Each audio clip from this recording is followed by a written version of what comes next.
കൂട്ടുകാരെ, ഇന്ന് നമ്മൾ വർക്ക് ഈസ് വർഷിപ്പ് എന്ന യൂണിറ്റിലെ ആദ്യത്തെ lesson the grain as big as a hen's egg എന്താണ് ഒരു കോഴിമുട്ടയുടെ അത്രയും വലിപ്പമുള്ള ധാന്യമണി എന്ന പാഠഭാഗമാണ് നമ്മൾ നോക്കുന്നത്. അതിൻ്റെ മലയാളത്തിലുള്ള എക്സ്പ്ലനേഷനും വേർഡ് മീനിങ്ങും അതിൽ ടെക്സ്റ്റിൻ്റെ ഭാഗത്ത് തന്നിരിക്കുന്ന ക്വസ്റ്റ്യൻസുമാണ് ഇന്നത്തെ ക്ലാസ്സിൽ ഉൾക്കൊള്ളിച്ചിരിക്കുന്നത്.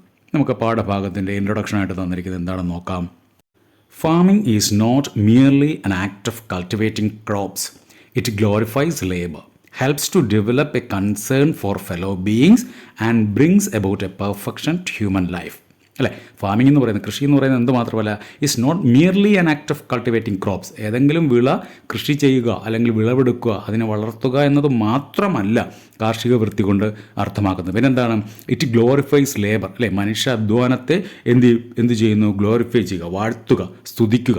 അല്ലേ, മനുഷ്യൻ്റെ അധ്വാനമാണ് മികച്ചത് എന്ന് പറയുന്നൊരു പ്രവൃത്തിയാണ് കാർഷിക വൃത്തി എന്ന് പറയുന്നത്. അതുപോലെ തന്നെ helps to develop a concern for fellow beings. അല്ലേ, നമ്മുടെ സഹജീവികളോട് അവരോടുള്ള ഒരു അനുകമ്പ അല്ലെങ്കിൽ അവരെ കൂടി പരിഗണിക്കുന്ന ഒരവസ്ഥ ഒരു കാർഷിക വൃത്തിയിൽ നമുക്ക് ഉണ്ടാകുന്നുണ്ട്.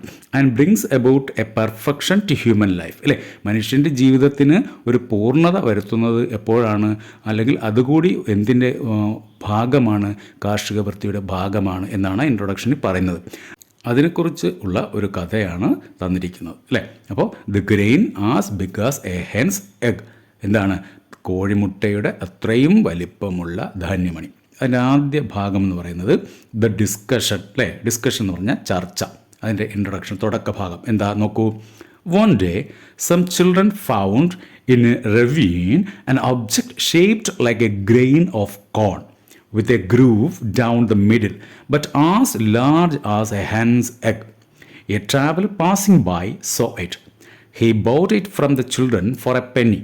He took it to the town and sold it to the king, as it was a curious one. Okay, എന്താ അതിനകത്ത് പറഞ്ഞിരിക്കുന്നത്? One day some children found in a ravine. Ravine എന്ന് പറഞ്ഞാൽ മലയിടുക്ക്. അല്ലേ, എന്ത് കണ്ടു? Found an object shaped like a grain of corn. ഒരു ധാന്യമണിയുടെ രൂപത്തിലുള്ള ഒരു വസ്തു കുറച്ച് കുട്ടികൾ കണ്ടെത്തുകയാണ്. With a groove down the middle. ആ ധാന്യമണിയുടെ രൂപത്തിലുള്ള ആ വസ്തുവിൻ്റെ നടുക്കായിട്ട് എന്തുണ്ട്? ഒരു ഗ്രൂവ്, ഒരു ചെറിയ ചാല് പോലെയുണ്ട്. But as large as a hen's egg. പക്ഷേ ചെറിയ ധാന്യമണിയൊന്നുമല്ല. ധാന്യമണിയുടെ രൂപമൊക്കെ ഉണ്ടെങ്കിലും വലിപ്പം എത്രയുണ്ട്? As large as a hen's egg. അല്ലേ, ഒരു കോഴിമുട്ടയുടെ അത്രയും വലിപ്പമുണ്ട്. അപ്പോൾ കുട്ടികൾ ഇതിങ്ങനെ എടുത്തൊക്കെ നോക്കി എന്താണെന്ന് അറിയാൻ വയ്യാതെ ഇങ്ങനെ നിൽക്കുമ്പോൾ എന്താ സംഭവിച്ചേ? A traveller passing by saw it. അല്ലേ, അതുവഴി പോയ ഒരു യാത്രക്കാരൻ ഇത് കണ്ടു. He bought it from the children for a penny. കുട്ടികൾക്ക് അയാൾ എന്ത് ചെയ്തു? ഒരു പെന്നി, നാണയം കൊടുത്ത് അത് വാങ്ങി. പെന്നി എന്ന് പറഞ്ഞാൽ പൗണ്ടിൻ്റെ 100 പൗണ്ട് എന്ന് പറയുന്നത് ഇംഗ്ലണ്ടിൽ ഉപയോഗിക്കുന്ന കറൻസിയാണ്. നമ്മളിവിടെ രൂപ എന്ത് ചെയ്യുന്നു? 100 പൈസ ചേർന്ന് 1 രൂപ എന്ന് പറയുന്നത് പോലെ 100 പെന്നി ചേർന്നതാണ് ഒരു പൗണ്ട്. അപ്പോൾ അതിൻ്റെ വാല്യൂ മനസ്സിലായല്ലോ.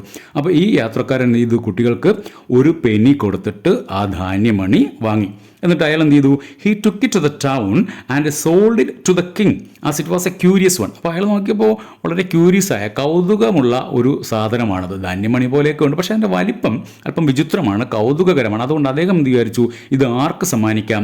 രാജാവിന് സമ്മാനിക്കാം എന്ന് കരുതി he took it to the town and sold it to the king. അല്ലേ, രാജാവിന് വിറ്റു. രാജാവിന് അല്ലേ അദ്ദേഹം എന്തെങ്കിലും സമ്മാനം കൊടുത്ത് കാണാം. എന്തായാലും രാജാവിൻ്റെ കയ്യിലെത്തി ആ ധാന്യമണി. Okay, the king called all his wise men and told them to find out what the thing was. ഇപ്പോൾ രാജാവിനെ നോക്കിയപ്പോൾ എന്താണെന്ന് മനസ്സിലാകുന്നില്ല. വളരെ കൗതുകമുള്ള ഒരു ധാന്യമണിയാണ്, പക്ഷേ മുട്ടയുടെ അത്ര വലിപ്പവുമുണ്ട്. അത്രയും വലിപ്പമുള്ള ഒരു ധാന്യമണി അദ്ദേഹം കണ്ടിട്ടുമില്ല. അതുകൊണ്ട് അദ്ദേഹം എന്ത് ചെയ്തു? The king called all his wise men. അല്ലേ, കൊട്ടാരത്തിലെ പണ്ഡിതന്മാരെ എല്ലാം അദ്ദേഹം വിളിച്ചു കൂട്ടി. And told them to find out what the thing was. എന്നിട്ട് അവരോട് പറഞ്ഞു. അല്ലേ, ടോൾഡ് ദം, അവരോട് പറഞ്ഞു. എന്താ പറഞ്ഞത്? To find out what the thing was. ഈ സാധനം എന്താണെന്ന് നിങ്ങളൊന്ന് കണ്ടുപിടിക്കണം. The wise men thought and thought but could not make head or tail of it. അല്ലേ, പണ്ഡിതന്മാർ, ബുദ്ധിമാന്മാർ, ആ സദസ്സിലെ രാജസദസ്സിലെ പണ്ഡിതന്മാർ എന്ത് ചെയ്തു? Thought and thought. അവർ ചിന്തിച്ചു ഇതെന്താണ് സാധനം എന്നവർ ചിന്തിച്ചു. But could not make head or tail of it. അല്ലേ, എത്രയൊക്കെ ചിന്തിച്ചിട്ടും അവർക്ക് എന്ത് ചെയ്യാൻ പറ്റിയില്ല? Make head or tail. Make head or tail എന്ന് പറഞ്ഞാൽ ടു അണ്ടർസ്റ്റാൻഡ് എന്നാണ് അർത്ഥം. മനസ്സിലാകുന്നില്ല, ഈ സാധനം എന്താണെന്ന് പിടികിട്ടുന്നില്ല. But they could not make head or tail of it.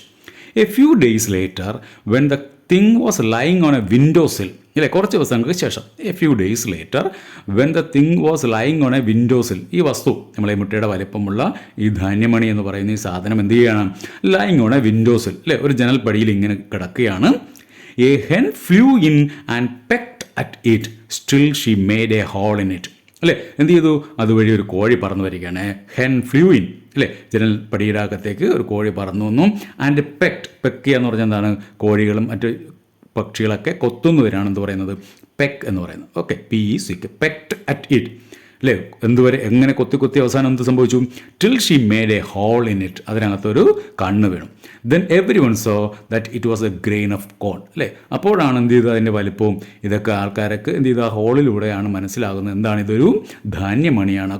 Hall വീണപ്പോൾ, കോഴി കൊത്തി ഒരു ഹോള് വീണപ്പോൾ, കണ്ണ് വീണപ്പോൾ, സുഷിരം വീണപ്പോൾ അവിടെ കൂടി നിന്നവർക്ക് മനസ്സിലായി ഇതൊരു ധാന്യമണിയാണ് എന്ന് മനസ്സിലായി, അല്ലേ. ഈ ഭാഗത്ത് നമുക്കൊരു ചോദ്യമുണ്ട്. എന്താണത്? ചോദ്യം ഇതാണ്: pick out the sentence that gives you the idea that the wise men could not understand anything about the corn. അല്ലേ, ആ ധാന്യമണിയെക്കുറിച്ച് അവിടെ വന്ന പണ്ഡിതന്മാർക്കൊന്നും ഒരു കാര്യവും മനസ്സിലായില്ല എന്ന് നമുക്ക് എങ്ങനെയാണ് പിടികിട്ടിയത്? ഏത് സെൻറ്റൻസിൽ നിന്നാണ് പിടികിട്ടിയത്? അതെടുത്ത് എഴുതാനാണ്, അല്ലേ. ടെക്സ്റ്റിൽ ആ സെൻറ്റൻസ് കറക്റ്റ് പറഞ്ഞിട്ടുണ്ട്, അതെടുത്ത് എഴുതിയാൽ മതി. ഏതാണ്? The wise men thought and thought but could not make head or tail of it, അല്ലേ. അപ്പോൾ ആ മേക്ക് ഹെഡ് ഓർ ടെയിൽ എന്ന് പറയുന്ന പ്രയോഗം നിങ്ങൾ പഠിച്ചു വെച്ചേക്കുക. മേക്ക് ഹെഡ് ഓർ ടെയിൽ എന്ന് പറഞ്ഞാൽ എന്താണ്? തലയേത് വാലേത് എന്ന് തിരിച്ചറിയാൻ പറ്റിയില്ല എന്ന് നമ്മൾ മലയാളത്തിൽ പറയും. എന്ന് വെച്ചാൽ മനസ്സിലായില്ല എന്നർത്ഥം. ആ സെൻറ്റൻസ് അവിടെ ഉത്തരമായിട്ട് എഴുതിയാൽ മതി. അടുത്ത് വന്നിരിക്കുന്ന ഭാഗം നോക്കാം നമുക്ക്. The wise men went to the king and said it is a grain of corn, അല്ലേ. അപ്പോൾ കോഴി കൊത്തിയത് മനസ്സിലായപ്പോൾ എന്ത് ചെയ്തു? ആ പണ്ഡിതന്മാരെല്ലാം കൂടെ രാജാവിൻ്റെ അടുക്കലേക്ക് ചെന്നു. എന്നിട്ട് വിളിച്ചു പറഞ്ഞു, രാജാവേ, സംഗതി പിടികിട്ടി. എന്തായത്? It is a grain of corn, അല്ലേ, അതൊരു ധാന്യമണിയാണ്. At this the king was much surprised. He ordered the learned men to find out when and where such corn grew, അല്ലേ. അപ്പോൾ ഇത് ധാന്യമണിയാണെന്ന് കേട്ടപ്പോൾ രാജാവിന് എന്ത് ചെയ്തു? കൗതുകം വർദ്ധിച്ചു. രാജാവ് കൂടുതൽ സർപ്രൈസായി. എന്താ കാര്യം? ഇത്രയും വലിയൊരു ധാന്യമണി രാജാവും കണ്ടിട്ടുണ്ടായിരുന്നില്ല. അദ്ദേഹം എന്ത് ചെയ്തു? He ordered the learned men എന്ന് പറഞ്ഞാൽ പണ്ഡിതന്മാർ, അവരോട്, അല്ലേ, ആജ്ഞാപിച്ചു. എന്താ ആജ്ഞാപിച്ചത്? To find out when and where such corn grew, അല്ലേ.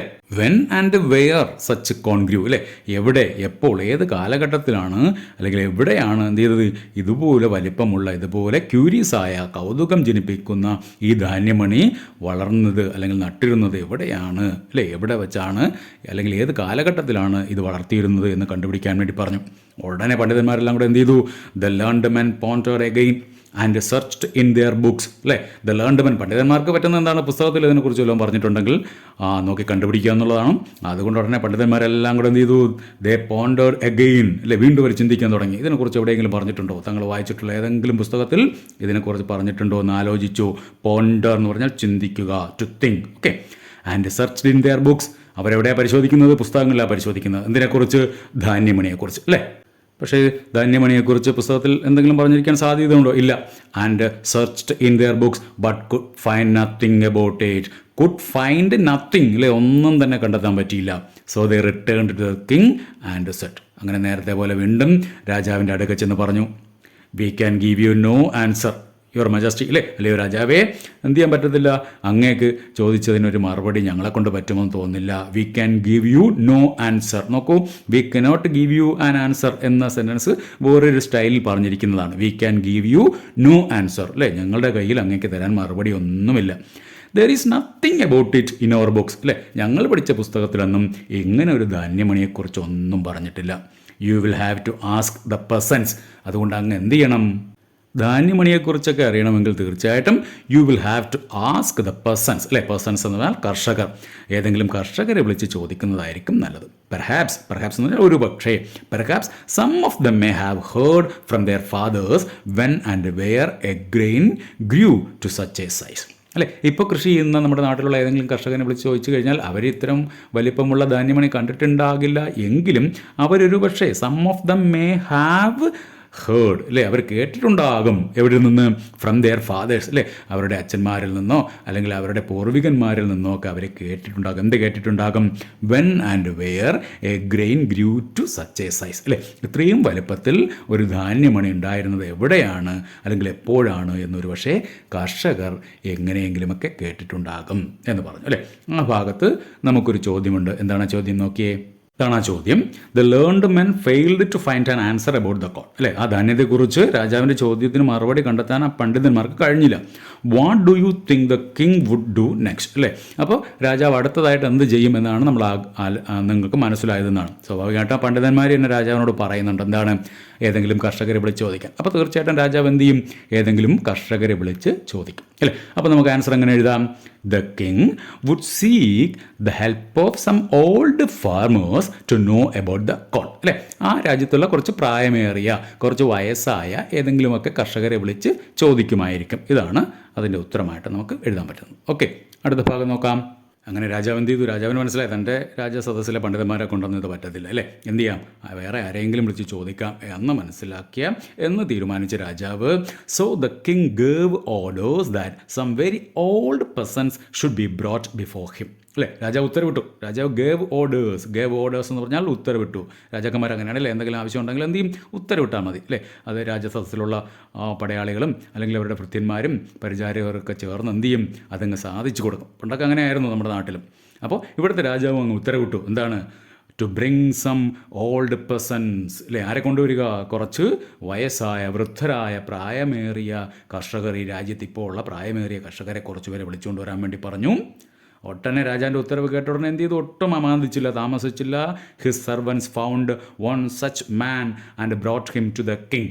അല്ലേ, രാജാവിൻ്റെ പരിചാരകർ, സർവൻസ്, വേലക്കാർ, അല്ലേ, നാനാദിക്കിലേക്ക് പാഞ്ഞു. അങ്ങനെ അവസാനം അവർ ഒരു വളരെ വൃദ്ധനായ ഒരു കർഷകനെ കണ്ടെത്തുകയാണ്. His servants found one such man and brought him to the king. രാജാവിൻ്റെ അടുക്കലേക്ക് അയാളെ കൊണ്ടുവന്നു. ബ്രോട്ട്, കൊണ്ടുവന്നു. ബ്രിങ് എന്ന് പറയുന്ന വേർബിൻ്റെ പാസ്റ്റ് ഫോമാണ് brought. Bring, brought. Okay, he was old and bent, pale and toothless. അല്ലേ, കൊണ്ടുവന്ന വയസ്സനായ കർഷകൻ, പ്രായമേറിയ കർഷകൻ എങ്ങനെയാണ്? ഹി വാസ് ഓൾഡ്, വളരെ വൃദ്ധനാണ്. ആൻഡ് ബെൻഡ് അറിയാലോ, കൂനിയാണ് നടപ്പ്. അല്ലേ, പെയിൽ ആൻഡ് ടൂത്ത്ലെസ്. പെയിൽ, വിളറി വെളുത്ത്, മുഖത്ത് രക്തഛായയൊക്കെ പോയി ആകെ വിളറി വെളുത്തിരിക്കുകയാണ്. പിന്നെയോ ആൻഡ് ടൂത്ത്ലെസ്, അദ്ദേഹത്തിന് എന്തുമില്ല? ടൂത്ത്ലെസ്, പല്ലുമില്ല. അല്ലേ, ഇവിടെ ബെൻഡ് എന്ന് പറയുന്ന വാക്കിന് വേറെ മീനിങ് ഉണ്ട്, പക്ഷേ ഇവിടെ അത് യോജിക്കില്ല. He was old and bend കുനിഞ്ഞത് എന്ന് തന്നെ ഇവിടെ അർത്ഥം എടുക്കുക. ബെൻഡിന് വിദഗ്ധനായത് എന്നൊരു അർത്ഥമുണ്ട്, പക്ഷേ നമുക്ക് ഈ ഭാഗത്ത് വൃദ്ധനെ അങ്ങനെ പറയാൻ പറ്റത്തില്ല. Okay, pale and toothless. Crutches, അല്ലേ, ഊന്നുപടികളുടെ രണ്ട് സൈഡിലും രണ്ട് വടിയൊക്കെ ഇങ്ങനെ കുത്തി ഇങ്ങനെ നടന്നു വരികയാണ്. He could just manage to totter. അല്ലേ, ഇങ്ങനെ എന്ത് ചെയ്യുക? ടോട്ടർ ചെയ്യുക എന്ന് പറഞ്ഞാൽ നമ്മൾ വെച്ച് നടക്കുക എന്ന് പറയുമല്ലോ, അതിനാണ് ടോട്ടർ എന്ന് പറയുന്നത്. അല്ലേ, ടു വാക്ക് അൺസ്റ്റഡിലി, വെച്ച് നടക്കുക. He could manage to totter into the king's palace with the help of crutches. അല്ലേ, അങ്ങനെ വെച്ച് നടക്കണമെങ്കിൽ തന്നെ എന്തിൻ്റെ സഹായം വേണം? ക്രച്ചസ്, ഊന്നുവടികളുടെ സഹായം വേണം. The king showed him the grain but the old man could hardly see it. വന്ന വൃദ്ധനായ കർഷകൻ എന്ത് ചെയ്തു? ധാന്യമണി കാണിച്ചു. പക്ഷേ ആ വന്ന വൃദ്ധൻ എന്ത് ചെയ്യാൻ പറ്റുന്നില്ല? He could hardly see it, കാണാനേ പറ്റുന്നില്ല. അല്ലേ, എന്തായിരുന്നാലും എന്ത് ചെയ്തു? കയ്യിലൊക്കെ എടുത്തൊന്ന് പരിശോധിച്ചൊക്കെ നോക്കി. He took it however and felt it with his hands. അല്ലേ, എന്നിട്ട് എന്ത് ചെയ്തു? നോക്കിയിട്ട് കാണാൻ വയ്യാത്തത് കൊണ്ട് കയ്യിലെടുത്ത് ഒന്ന് ഫെൽറ്റ് ചെയ്തു, ഫീൽ ചെയ്തു. അല്ലേ, ഒന്ന് പരതിയൊക്കെ നോക്കി, ഒന്ന് തപ്പി നോക്കി. Then the king questioned him. അല്ലേ, രാജാവ് അദ്ദേഹത്തോട് ചോദിച്ചു. എന്താ ചോദിച്ചത്? Can you tell us old man where such grains grew? അല്ലേ, ഇത്രയും വലിപ്പമുള്ള ഈ ധാന്യമണി എവിടെയാണ് ഉണ്ടായിരുന്നത് എന്ന് ഞങ്ങളോട് പറയാൻ കഴിയുമോ? Have you ever bought such corn or sown it in your fields? അല്ലേ, എപ്പോഴെങ്കിലും താങ്കളുടെ വയലിൽ ഇതുപോലെ വലിയ വിത്ത്, ഇതുപോലെ വലിയ ധാന്യമണി താങ്കൾ കൃഷി ചെയ്തിട്ടുണ്ടോ? അല്ലെങ്കിൽ താങ്കൾ have you ever bought such corn? അല്ലേ, ഇത്രയും വലിപ്പമുള്ള ധാന്യമണി താങ്കൾ എപ്പോഴെങ്കിലും വാങ്ങിയിട്ടുണ്ടോ? രാജാവ് ചോദിക്കുകയാണ്. രാജാവ് ഇങ്ങനെയൊക്കെ ചോദിച്ചെങ്കിലും the old man was so deaf. അല്ലേ, എന്താണ് വൃദ്ധന എന്ന് പറയുന്നത്? ചെവിയൊന്നും അധികം കേൾക്കില്ല. That he could hardly hear what the king said. രാജാവ് പറയുന്നത് എന്താണെന്ന് വൃദ്ധന് മനസ്സിലാവുന്നില്ല. എങ്കിലും ചുണ്ടൊക്കെ അനക്കുന്നതൊക്കെ വെച്ച് നോക്കിയിട്ട് and only understood with great difficulty. അല്ലേ, വളരെ പ്രയാസപ്പെട്ട. രാജാവ് ഒന്നിലധികം തവണയൊക്കെ ചോദിക്കുന്നുണ്ട്. അവസാനം ചുണ്ടിൻ്റെ അനക്കമൊക്കെ വെച്ച് വൃദ്ധന് വളരെ ബുദ്ധിമുട്ടിയാണ് മനസ്സിലാവുന്നത്. അല്ലേ, അങ്ങനെ മനസ്സിലായപ്പോൾ വൃദ്ധൻ പറഞ്ഞു no. He answered at last. അല്ലേ, അവസാനം പറഞ്ഞു, ഇല്ല രാജാവ്, ഇങ്ങനെയുള്ള സാധനങ്ങളൊന്നും I never sowed nor reaped any like this in my fields. അല്ലേ, ഇതുപോലുള്ള എന്തെങ്കിലും ഒന്ന്, എനി ലൈക്ക് ദിസ്, ഇതുപോലെ എന്തെങ്കിലും ഒന്ന് ഞാൻ ഒരിക്കലും എന്ത് ചെയ്തിട്ടില്ല. I never sowed nor reaped. ഞാൻ എൻ്റെ വയലിൽ ഇതുപോലൊന്നും വിതച്ചിട്ടുമില്ല, കൊയ്തിട്ടുമില്ല. സോ എന്ന് പറഞ്ഞു കഴിഞ്ഞാൽ വിതയ്ക്കുക എന്നാണ് അർത്ഥം, അല്ലേ? ഞാൻ വിതയ്ക്കുകയോ റീപ്പ് ചെയ്യുക എന്ന് പറഞ്ഞാൽ എന്താണ്? കൊയ്യുക. എന്നില്ല, ഇല്ലേ? ഇതുപോലെ പറഞ്ഞാൽ എൻ്റെ പാടത്ത് ഞാൻ വിതയ്ക്കുകയോ കൊയ്യുകയോ ഒന്നും ചെയ്തിട്ടില്ല. Nor did I ever buy any such. മാത്രമല്ല ഇതുപോലെ പറഞ്ഞാൽ ഞാൻ വാങ്ങിയിട്ടുമില്ല, അല്ലേ? When we bought corn the grains were always as small as they are now. അല്ലേ? എൻ്റെ കുട്ടിക്കാലത്തും അല്ലെങ്കിൽ എൻ്റെ ചെറുപ്പകാലത്തുമൊക്കെ വയലിൽ ധാന്യം കൃഷി ചെയ്യുന്നതിന് അല്ലെങ്കിൽ വിത്ത് വാങ്ങിയ സമയത്തോ അല്ലെങ്കിൽ ആഹാരത്തിന് വേണ്ടി വിത്ത് വാങ്ങുമ്പോഴൊക്കെ, ധാന്യമണികൾ വാങ്ങുമ്പോഴൊക്കെ രാജാവ് ഇപ്പോൾ രാജാവിൻ്റെ അല്ലേ കൊട്ടാരത്തിലും അല്ലെങ്കിൽ നമുക്കിപ്പോൾ എല്ലായിടത്തും കിട്ടുന്നത് പോലെയുള്ള വലിപ്പമുള്ള ധാന്യമണികൾ തന്നെയായിരുന്നു. The grains were always as small, അല്ലേ? അത്രയും ചെറുത് തന്നെയാണ്. But you might ask my father. പക്ഷേ രാജാവിനെക്കുറിച്ച് കൂടുതൽ എന്തെങ്കിലും അറിയണമെന്നുണ്ടെങ്കിൽ എന്ത് ചെയ്താൽ മതി? You might ask my father. താങ്കൾ എൻ്റെ അച്ഛനോട് ചോദിച്ചാൽ മതിയാകും. He might know where such grains grew. അല്ലേ? അദ്ദേഹത്തിന് തീർച്ചയായിട്ടും അറിവുണ്ടായിരിക്കും ഇത്തരം വിത്ത് അല്ലെങ്കിൽ ഇത്തരം ധാന്യമണി എവിടെയാണ് വിളഞ്ഞിരുന്നത് അല്ലെങ്കിൽ വളർത്തിയിരുന്നത് എന്ന് അദ്ദേഹത്തിന് ഒരു പക്ഷേ താങ്കൾക്ക് പറഞ്ഞു തരാൻ കഴിയും, അല്ലേ? അദ്ദേഹം കുറച്ചുകൂടി പഴയ കാലത്തെ കൃഷിക്കാരനാണ്, അല്ലേ? ആ ഭാഗത്ത് നമുക്കൊരു ചോദ്യമുണ്ട്. എന്താണത്? എന്താ ചോദ്യം നോക്കിയേ. Why did the peasant suggest that his father might give a better solution. അല്ലേ? ആ കർഷകൻ പറഞ്ഞത് എന്താണ്? തൻ്റെ അച്ഛന് ഒരു നല്ല മറുപടി നൽകാൻ കഴിയുമെന്നാണ്. എന്തുകൊണ്ടായിരിക്കും അദ്ദേഹം അങ്ങനെ പറഞ്ഞത്? എന്തായിരിക്കും? സ്വാഭാവികമായിട്ടും അച്ഛൻ ഇദ്ദേഹത്തേക്കാൾ കുറേ കൂടെ മുമ്പ് കൃഷി ചെയ്ത പരിചയമുള്ള ഒരാളായിരിക്കും, അല്ലേ? അപ്പോൾ അദ്ദേഹത്തിന് കുറച്ചും കൂടെ എക്സ്പീരിയൻസ് ഉണ്ടാവും. അതുകൊണ്ടായിരിക്കും ഈ ഇദ്ദേഹം അങ്ങനെ പറഞ്ഞത്. നമുക്ക് ഉത്തരം എങ്ങനെ എഴുതാം? His father was very old and was more experienced. So the person suggested that his father might give a better solution. അല്ലേ? അദ്ദേഹത്തിൻ്റെ അച്ഛൻ എങ്ങനെയാണ്? വാസ് വെരി ഓൾഡ്, അല്ലേ? വളരെ പ്രായമുള്ള ആളാണ്. ആൻഡ് വാസ് വെരി എക്സ്പീരിയൻസ്ഡ്, അല്ലേ? More experienced than this person, അല്ലേ? ഈ കർഷകനേക്കാൾ കൂടുതൽ എക്സ്പീരിയൻസ്ഡ് ആണ്. മോർ എക്സ്പീരിയൻസ്ഡ്, കൂടുതൽ പരിചയമുള്ളത് എന്നർത്ഥം. അതുകൊണ്ടാണ് അങ്ങനെ പറഞ്ഞത്. ഓക്കെ. ഒട്ടനെ രാജാവ് എന്ത് ചെയ്തു? അല്ലേ? അങ്ങനെയാണെങ്കിൽ പിന്നെ ഇയാളുടെ അച്ഛനെ വിളിച്ചുകൊണ്ട് വരാൻ പറഞ്ഞു, അല്ലേ? രാജാവിനെ വെറുതെ ഇരുന്ന് ഓർഡർ ഇട്ടാൽ മതിയല്ലോ. The king send for the old man's father and he was brought before him. അല്ലേ? ഉത്തരവിട്ടു. ആരവിടെ? ഈ വയസ്സായ കൃഷിക്കാരൻ്റെ അച്ഛനെ വിളിച്ചുകൊണ്ട് വരുമെന്ന് പറഞ്ഞു, പിടിച്ചുകൊണ്ട് വരുമെന്ന് പറഞ്ഞു. ഒട്ടനെ തന്നെ അദ്ദേഹത്തെ അവിടെ എത്തിച്ചു. He was brought before him. He came walking on one crutch. നമ്മുടെ നേരത്തെ കണ്ട വൃത്തനായ കൃഷിക്കാരൻ ക്രച്ചസ്, 2 ഊന്നുവടികളുടെ സഹായത്തോടെയാണ് വരുന്നത്. ഇവിടെ അദ്ദേഹത്തിൻ്റെ അച്ഛൻ വരുന്നത് നോക്കി എങ്ങനെയാണ്? He came walking on one crutch, അല്ലേ? ഒരു ഊന്നുവടിയേ ഉള്ളൂ. The king showed him the grain and the old person who was still able to see took a good look at it. അല്ലേ? നമ്മൾ നേരത്തെ വന്ന വൃദ്ധൻ്റെ അടുത്ത് ധാന്യമണി കാണിച്ചപ്പോൾ അദ്ദേഹത്തിന് കാണാനൊന്നും വയ്യായിരുന്നു. പക്ഷേ ഇവിടെ വന്ന അദ്ദേഹത്തിൻ്റെ അച്ഛൻ അങ്ങനെയല്ല. കിങ് എന്ത് ചെയ്തു? രാജാവ് ആ ധാന്യമണി അദ്ദേഹത്തെ കാണിച്ചു. The old person who was still able to see, അല്ലേ? ഇത്രയും പ്രായമായിട്ടും അദ്ദേഹത്തിന് നന്നായിട്ട് കാണാൻ പറ്റും. Took a good look at it, അല്ലേ? അതെടുത്ത് നന്നായിട്ടൊന്ന് നോക്കി. എന്നിട്ട് എന്ത് പറഞ്ഞു? അദ്ദേഹത്തോട് രാജാവ് ചോദിച്ചു, അല്ലേ? And the king asked him, can you tell us old man where a corn like this used to grow. അല്ലേ? ഇതുപോലൊരു ധാന്യം എവിടെയാണ് വളർത്തിയിരുന്നത് എന്ന് ഞങ്ങളോട് പറയാൻ അങ്ങേക്ക് കഴിയുമോ? Have you ever boat anything like it or sown it in your fields. അല്ലേ? ഇതുപോലെ ഏതെങ്കിലും ഒന്ന് താങ്കൾ എപ്പോഴെങ്കിലും വാങ്ങിയിട്ടുണ്ടോ? ഹാവ് യു എവർ ബോട്ട്, അല്ലേ? താങ്കൾ വാങ്ങിയിട്ടുണ്ടോ? ഹാവ് യു എവർ ബോട്ട്, അല്ലേ? കൂട്ടുകാരൊക്കെ നിങ്ങളോട് ചിലപ്പോൾ ചോദിക്കും, have you ever been to, അല്ലെങ്കിൽ have you ever visited Taj Mahal. Taj Mahal കണ്ടിട്ടുണ്ടോ? അല്ലെങ്കിൽ നമുക്ക് ആരോടെങ്കിലും താജ്മഹൽ കണ്ടിട്ടുണ്ടോ എന്ന് ചോദിക്കണമെങ്കിൽ എങ്ങനെ ചോദിക്കാം? Have you ever visited Taj Mahal. Okay. അപ്പോൾ അതെ, ആ ഒരു പ്രയോഗം കൂടി കൂട്ടുകാരെന്ന് ഓർമ്മിച്ച് വെച്ചേക്കുക. Have you ever boat anything like it. ഇതുപോലെ ഒന്ന് വാങ്ങിയതായിട്ട് താങ്കൾ ഓർമ്മിക്കുന്നുണ്ടോ? അല്ലേ? Or sown it in your fields. Zone, SOWN, so വിതയ്ക്കുക എന്ന് പറയുന്നതിൻ്റെ പാസ്റ്റ് പാർട്ടിസിപ്പിൾ ഫോമാണ് സോൺ. സോഡ്, സോൺ. ഓക്കെ. ആ ഗ്രേറ്റ് ഗ്രാൻഡ് ഫാദർ എന്താ മറുപടി പറഞ്ഞ? വൃദ്ധൻ പറഞ്ഞ എന്താ? No, he said, I never സോഡ് nor റീപ്ഡ് any grain like this in my field. അല്ലേ? എൻ്റെ പാടത്തിൽ ഞാൻ ഇതുപോലൊരെണ്ണം വിതയ്ക്കുകയോ കൊയ്യുകയോ ചെയ്തിട്ടില്ല. ആസ് ഫോർ ബൈയിങ്, പിന്നെ രാജാവ് വാങ്ങിയിട്ടുണ്ടോ എന്ന് ചോദിച്ചല്ലോ. ഇനി വാങ്ങുന്നതിൻ്റെ കാര്യം പറയുകയാണെങ്കിൽ, I never bought any, for in my time money was not yet in use. അല്ലേ? വാങ്ങിയിട്ടുണ്ടോ എന്ന് ചോദിച്ചു കഴിഞ്ഞാൽ ഐ നെവർ ബോട്ട് എനി, ഞാൻ ഇതുപോലെ ഒരെണ്ണം വാങ്ങിയിട്ടില്ല. ഫോർ എന്ന് പറഞ്ഞാൽ ഇവിടെ ബിക്കോസ്, അല്ലേ? അതായത് വാങ്ങിയിട്ടില്ല എന്ന് പറയാൻ കാരണം എന്താണ്? കാര്യം ഇൻ മൈ ടൈം, ഞങ്ങളുടെ കാലത്തിൽ, എൻ്റെ കാലത്ത്, അതായത് ഈ വൃദ്ധൻ്റെ പ്രായത്തിലുള്ള ആ സമയത്ത്, ചെറുപ്പകാലത്ത്, money was not yet in use. അല്ലേ? പണം എന്ന് പറയുന്നത് അന്ന് ഉപയോഗത്തിലേ ഇല്ലായിരുന്നു. അപ്പോൾ പണമുണ്ടെങ്കിലല്ലേ വാങ്ങാൻ പറ്റൂ. Everyone grew his own corn and when there was any need we shared with one another. അല്ലേ? ഓരോരുത്തരും എന്ത് ചെയ്യും? തങ്ങൾക്ക് ആവശ്യമുള്ള ധാന്യങ്ങൾ കൃഷി ചെയ്യും.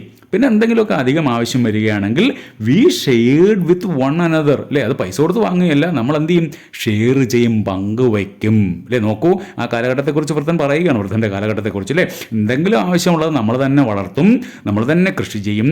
അതല്ല ഇനി അധികമായിട്ട് എന്തെങ്കിലും വേണ്ടി വന്നാൽ മറ്റുള്ളവരിൽ നിന്ന് നമ്മൾ ഷെയർ ചെയ്യും, വാങ്ങുകയല്ല, പണം അന്നില്ലായിരുന്നു എന്നർത്ഥം. ഓക്കെ. ആ വൃദ്ധൻ തുടർന്നു, എന്താ പറഞ്ഞത്, I do not know where such kind of corn grew അല്ലേ. എനിക്കറിയില്ല ഇതുപോലൊരു വലിപ്പമുള്ള ധാന്യം എവിടെയാണ് ഉണ്ടായിരുന്നത് എന്ന് എനിക്ക് ഓർത്തു പറയാൻ കഴിയുന്നില്ല. Hours was larger and yielded more flower than the present day grain അല്ലേ. ഞങ്ങളുടെ സമയത്തുണ്ടായിരുന്നത് ഇപ്പോൾ ഉള്ള ധാന്യമണിയൊക്കെ കുറച്ചും കൂടെ വലിപ്പമുള്ള ധാന്യമണി തന്നെയായിരുന്നു. ആൻഡ് ഈൽഡഡ് മോർ ഫ്ലവർ അല്ലേ, കുറച്ചും കൂടി FLOUR ഫ്ലവർ എന്ന് പറഞ്ഞാൽ മാവ് എന്നർത്ഥം. നമ്മൾ ഈ മില്ലിലൊക്കെ എന്താണ് ധാന്യങ്ങളൊക്കെ പൊടിപ്പിക്കുന്ന മില്ലിൽ ഫ്ലവർ മിൽ എന്ന് എഴുതി വെച്ചിട്ടുള്ള കുട്ടികൾ കണ്ടിട്ടുണ്ടാകും അല്ലേ. And yielded more flower than the present day grain. ഇന്നത്തെ ധാന്യമണിയെ, ഇന്നത്തെ വിത്തിനേക്കാൾ, ഇന്നത്തെ ധാന്യങ്ങളെക്കാൾ കുറേ കൂടി മാവ് കിട്ടുന്നതായിരുന്നു. പക്ഷെ ഇത്രയും വലിപ്പമില്ലായിരുന്നു. But I never saw any like this അല്ലേ. ഞങ്ങളുടെ കാലത്ത് കുറച്ചും കൂടെ വലിപ്പമൊക്കെ ഉണ്ടായിരുന്നെങ്കിലും ഞാൻ ഇത്രയും വലിപ്പമുള്ള ഒരു ധാന്യമണി കണ്ടിട്ടില്ല എന്ന് അദ്ദേഹം പറയുകയാണ്. ആ ഭാഗത്ത് നമുക്കൊരു ചോദ്യമുണ്ട്. For in my time money was not yet in use അല്ലേ. വൃത്തം പറയുന്നുണ്ട്, എൻ്റെ കാലഘട്ടത്തിൽ പണം എന്ന് പറയുന്നത് ഉപയോഗത്തിലില്ലായിരുന്നു. How would the people have got the grain they wanted. അപ്പോൾ പണമില്ലായിരുന്നെങ്കിലും പിന്നെ അവർക്ക് ആവശ്യമുള്ള ധാന്യം, മറ്റ് വസ്തുക്കളൊക്കെ എങ്ങനെ കിട്ടുമായിരുന്നു എന്നാണ് അല്ലേ. അതിനകത്ത് പറയുന്നുണ്ട്, നമ്മൾ എന്ത് ചെയ്യായിരുന്നു, നമുക്ക് ആവശ്യമുള്ളത് വളർത്തുമായിരുന്നു. അങ്ങനെ തികഞ്ഞില്ല, മറ്റെന്തെങ്കിലും ആവശ്യം വരികയാണെങ്കിൽ ഞങ്ങൾ എന്ത് ചെയ്യും, ഷെയർഡ് വിത്ത് വൺ അനദർ എന്ന് പറയുന്നുണ്ട് അല്ലേ. അപ്പോൾ നമുക്ക് ഉത്തരം എങ്ങനെ എഴുതാം, they grew their own corn and when there was any need they shared with one another അല്ലേ. ദേ ഗ്രൂ ദെയർ ഓൺ, അവർക്ക് ആവശ്യമുള്ളത് എന്ത് ചെയ്യുന്നു, നമ്മൾ ആ വി എന്നുള്ളത് ദേ ആക്കി എഴുതുകയാണ്, അവരെന്നുള്ള അർത്ഥത്തിൽ. അത് മാത്രമേ മാറ്റം വരുത്തിയിട്ടുള്ളൂ. Okay. They grew their own corn, അവർക്ക് ആവശ്യമുള്ള ധാന്യങ്ങൾ വളർത്തുമായിരുന്നു. എന്തെങ്കിലുമൊക്കെ ആവശ്യമുണ്ടെങ്കിൽ എന്ത് ചെയ്യും, they shared with one another അല്ലേ. അവർ ഓരോരുത്തരും മറ്റുള്ളവർക്ക് എന്ത് ചെയ്യും, ഷെയർ ചെയ്യുമായിരുന്നു, പങ്കിട്ട് കൊടുക്കുമായിരുന്നു. അപ്പോൾ ഇത്രയുമാണ് നമ്മൾ ഈ വീഡിയോയിൽ ഉൾക്കൊള്ളിച്ചിരിക്കുന്നത്. ഇതിൻ്റെ ബാക്കി ഭാഗങ്ങൾ, ഈ പാഠത്തിൻ്റെ ബാക്കി ഭാഗം അടുത്ത വീഡിയോയിൽ നമ്മൾ അപ്ലോഡ് ചെയ്യുന്നതായിരിക്കും.